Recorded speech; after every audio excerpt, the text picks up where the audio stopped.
ब्रह्मा जी ने क्यों अपनी पुत्री से शादी की थी, क्यों किया अपनी पुत्री के साथ संभोग। जब ब्रह्मा जी सृष्टि की रचना कर रहे थे उस समय उन्हें ज्ञान की आवश्यकता पड़ी, इसलिए उन्होंने सृष्टि की रचना में योगदान के लिए अपने मन से ज्ञान की देवी सरस्वती की रचना कर डाली और उनके मदद से सृष्टि का निर्माण किया।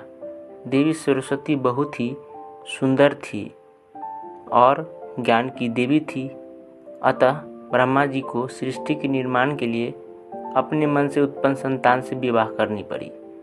तब उनकी निंदा हुई और वे देवी सरस्वती के साथ पृथ्वी लोक आ गए और 100 वर्ष तक पृथ्वी पर निवास किया। उन दोनों की मदद से धरती का पहला प्राणी मनु उत्पन्न हुए। उन्हीं के संतान मनुष्य कहलाए। पुराणों के अनुसार जब देवी सरस्वती का इसका आभास हुआ तो उन्होंने ब्रह्मा जी को श्राप दिया कि आपकी पूजा पृथ्वी लोक पर नहीं होगी।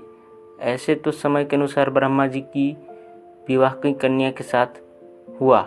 इसी में से एक घटना निकलकर सामने आती है कि एक बार सृष्टि के निर्माण के बाद वर्जनास नाम के एक राक्षस ने धरती पर खूब उत्पात मचाया था। जब इस राक्षस ने भगवान ब्रह्मा के साथ दुर्व्यवहार शुरू की तब ब्रह्मा जी ने वर्जनास का वध कर दिया और इस दौरान उनके कमल के 3 टुकड़े धरती पर आकर गिरे, जिससे बड़े बड़े झील बन गए। आज यह स्थान भारत के पुष्कर नाम के इलाके में है और उस 3 झील को व्याष्ठा, मध्य और कनिष्ठ पुष्कर कहा जाता है। इन झीलों के निर्माण के कारण वहाँ पर एक यज्ञ करवाने का निश्चय किया गया। इस यज्ञ में साक्षात भगवान ब्रह्मा बैठने आए थे, मगर एक यज्ञ या पूजा पाठ में पति को पत्नी के साथ बैठना होता है। उस समय भगवान ब्रह्मा की पत्नी सावित्री थी, मगर उन्हें आने में काफ़ी विलम्ब हो रहा था।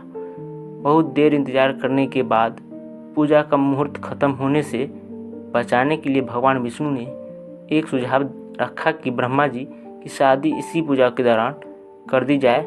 इस विचार पर सहमति दिखाते हुए भगवान नारद ने गायत्री नाम की एक स्थानीय लड़की को भगवान ब्रह्मा के साथ विवाह करने के लिए मना लिया।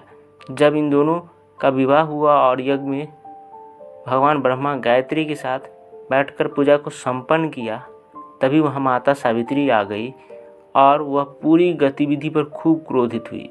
उन्होंने इस क्रोध में आकर भगवान ब्रह्मा को श्राप दिया कि धरती पर उनकी पूजा कभी नहीं की जाएगी। इसके बाद उन्होंने नारद को शादी के लिए लड़की खोज कर लाने के कारण श्राप दिया कि नारद आजीवन कुंवारे रहेंगे।